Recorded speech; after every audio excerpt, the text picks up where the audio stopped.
Have you heard of the critical voice? Do you know how to work with your critical voice? Well, this is using your voice and how to work with the critical voice. And this came to me because I teach all of this. And lately I realized I was listening to my critical voice and I didn't even realize it. So first of all, the critical voice is not a voice that is evaluating, analyzing logically. So of course we can evaluate a situation, we can watch ourselves sometimes and be able to say, oh, okay, I think you need to adjust that, let's make this change. That's kind of the executive directing voice that we have inside. Well, when that voice starts to become really harsh and negative, that is the critical voice.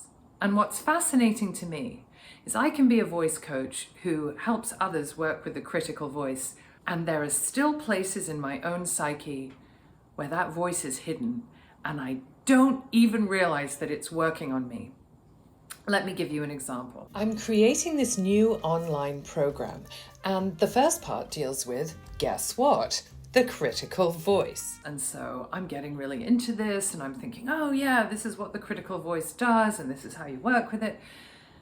And then in the process of developing my program, I became really stressed. Like many of us, my plate is very full. These are the important people in my life. You want to talk about hats? I'm wearing them all. I had set a deadline for myself for the program that wasn't very realistic. And I was becoming more and more stressed, and I was feeling like I was never going to get everything done on time. And so I started to burrow down what was causing me unhappiness, because I'm on my own time frame, right?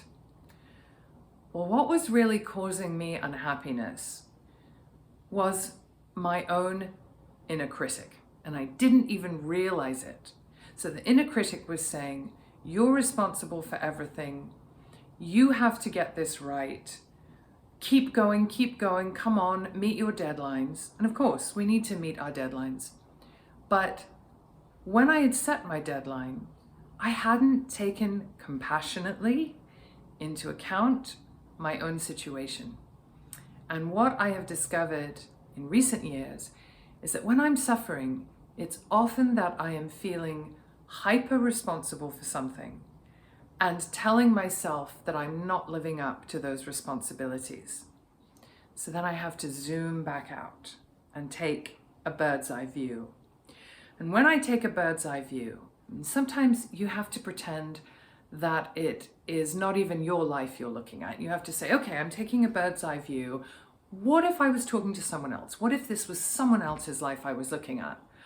Well, I would immediately say, oh no, that's not enough time to do that. And plus, you want to be a success. So if you want this program to be a success, you really have to take as much time as it takes to develop it.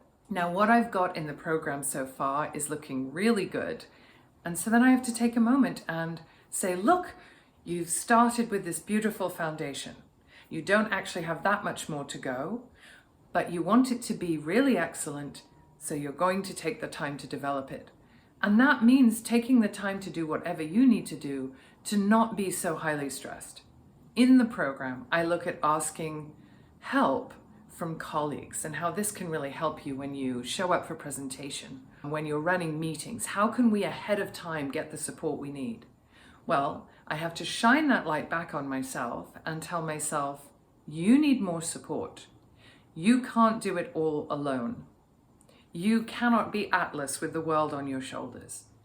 And whenever you get stressed, it's because you are not getting enough support. People don't know you need that support unless you very specifically ask for it. So in using our voices, we really need to look at the critical voice. Internally, are we using the critical voice upon ourselves in a way that's detrimental to our happiness and our success? Because what is success without happiness? Why do we want to be successful at something? Why do I want to reach you, my audience? Why do I want to reach my clients with a new program? Essentially because supporting people through their own transformation causes me great happiness. Well, how am I going to do that if I don't support myself first through my own transformation? And whenever we create anything or make changes in our lives, we're having to support ourselves through a transformation. If you're interested in my new group program, Empower Your Voice, it will be available in mid-June. I'm really taking the time to make sure all the content is really spot on so that we can have a fabulous launch. Please look at the link below. You can sign up there and there will be a way to ask me questions as well. If you just need to find out more, you can book a free consult with me so that I can really give you the inside information into what this program can do for you. Here's to unlocking your performance power